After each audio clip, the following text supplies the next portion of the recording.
साल 2019, मुंबई के एक शांत इलाके में रहने वाला मेहरा परिवार रोज की तरह अपनी जिंदगी में व्यस्त था। एक दिन उनके घर पर एक पार्सल आया, बिना किसी नाम या पते के।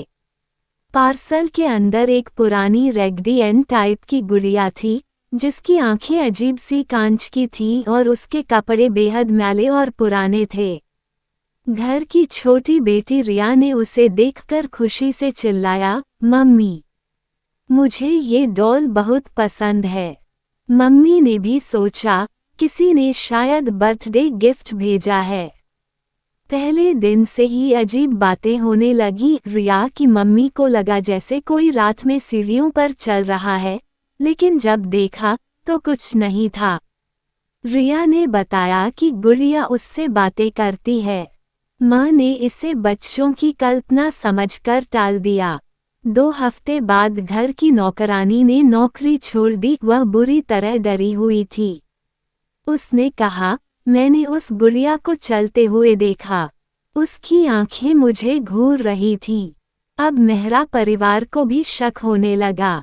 टीवी अपने आप ऑन हो जाता, लाइट्स फ्लिकर करती और दीवारों पर खरोंच जैसे निशान बनने लगे। एक रात रिया जोर से चीख पड़ी। कमरे में जाकर देखा तो उसके हाथ पर खून के निशान थे, जैसे किसी ने पंजों से खरोंचा हो।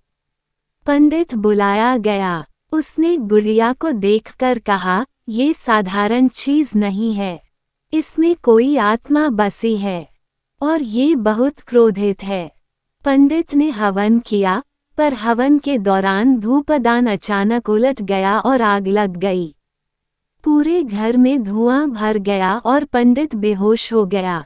मेहरा साहब ने इंटरनेट पर खोज की और एनाबेल की असली कहानी तक पहुंचे। जब उन्होंने गुड़िया की तस्वीर वॉरेन म्यूजियम की फोटो से मिलाई तो उनके होश उड़ गए।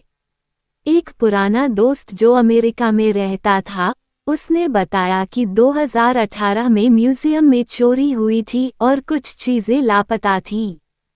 शायद ये उन्हीं में से थी।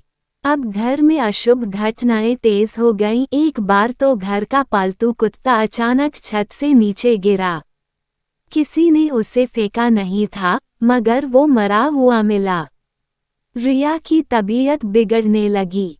डॉक्टर ने कोई बीमारी नहीं पाई, लेकिन वह बिस्तर से उठ नहीं पा रही थी।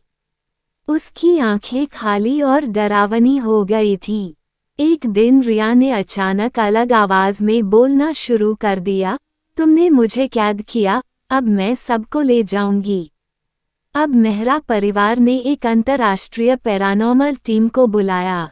उन्होंने बताया कि ये वही एनाबेल है जो अब भारत पहुंच चुकी है और नए शरीर की तलाश में है।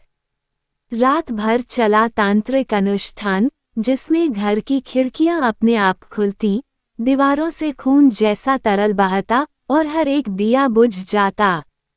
एक जोरदार चीख के साथ रिया ने गुड़िया को दूर फेंका और बेहोश हो गई। गुड़िया दीवार से टकराकर 2 टुकड़े हो गई और फिर सब शांत हो गया। रिया धीरे धीरे ठीक होने लगी, लेकिन उसे कुछ याद नहीं था। मेहरा परिवार ने वो गुड़िया एक शीशे के बॉक्स में बंद कर किसी पुराने मंदिर के तहखाने में दफना दी। आज भी वो मंदिर का कमरा बंद है और गांव वाले कहते हैं, रात में वहां से किसी लड़की की हंसी सुनाई देती है। कुछ महीनों बाद एक यूट्यूबर कपल, जो प्राचीन मंदिरों की रहस्यमय जगहों पर जाकर वीडियो बनाते थे, उस गांव में पहुंचा। उन्होंने गांव वालों से उस बंद तहखाने के बारे में सुना और तय किया कि अगली रात वहीं शूट करेंगे।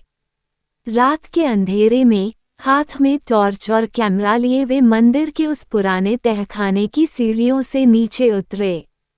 वहां धूल, जालों और ठंडक के बीच एक कोना ऐसा था जहां जमीन थोड़ी खुदी हुई थी। वहीं उन्हें वो शीशे का बॉक्स दिखा। लड़की ने जैसे ही उस बॉक्स को हाथ लगाया, अचानक उसकी सांसें तेज हो गईं।